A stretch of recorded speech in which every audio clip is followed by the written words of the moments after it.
I think the most powerful, and I would hope the most powerful, emotion is one of humor and enjoyment when they see the pieces. If somebody looks at something and smiles, that's the emotion I'm looking for.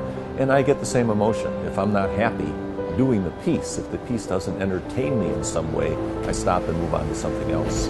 Jeffrey's work is so massive on scale in some instances and so intricate in the process of his creation that all of it is, inspiring and makes an impact on the space and the viewer. And so, and it's also wonderful to see his creative process evolve.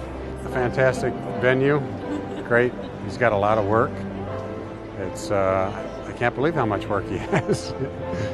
He obviously never stops, so it's a great. I just love his curiosity, and in terms of the beauty of what he creates now, I love the magical, giggling, swirly, bent metal in all the bright, vibrant colors. I've always had an artist around our place. For a long time I've had people, but Jeffrey's by far the most interesting and most talented of them.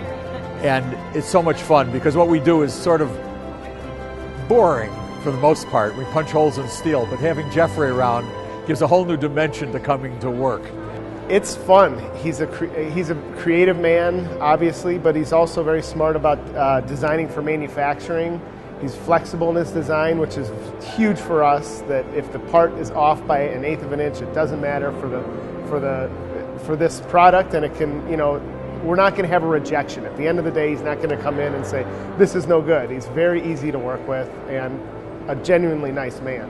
Knowing Jeffrey personally and knowing, what type of humble person that he is, never to be described really essentially as spiritual outside of through nature, to see those two things be able to come together, for him to connect with nature through his art and evoke that sense of peace and calm that you get when you're in nature through his sculptures is pretty amazing. Going in the shop and seeing what goes into it and seeing how it starts from scratch and knowing that every piece is his imagination and what he has a vision with every single piece that he puts on.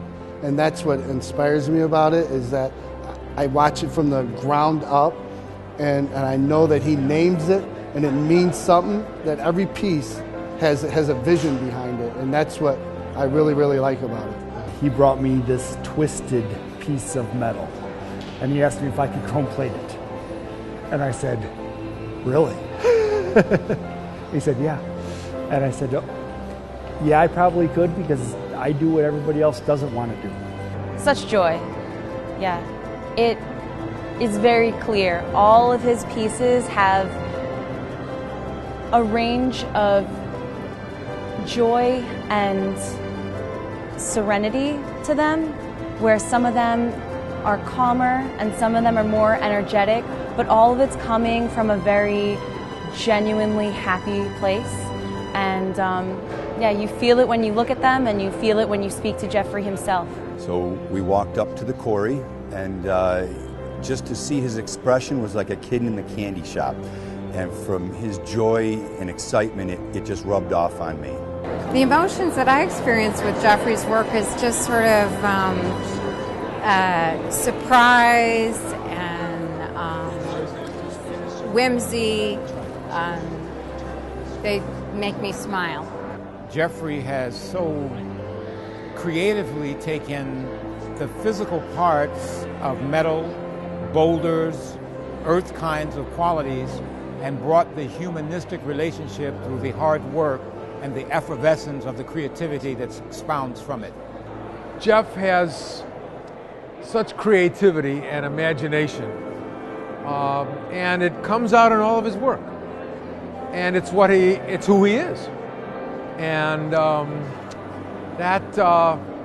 think that's what I love the most. There's an anthropomorphic quality to things that you see. Like there's one called Over the Top. To me, it looks like a turtle looking for his head.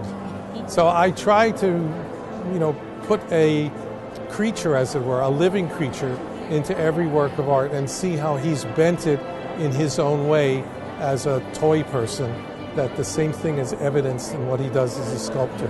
But it comes across as something very, very special because the way he puts these things together in a very, very whimsy way. That nature, because he takes everything from nature. He loves nature. We know Jeffrey personally, and yet he's an engineer. I've also seen a remarkable evolution in this work as well. From fairly simple pieces to now more complex, and I think they actually speak to you more in terms of some of the emotional qualities. I mean, hard to think of stone and steel reflecting love and friendship, and yet that's what we see.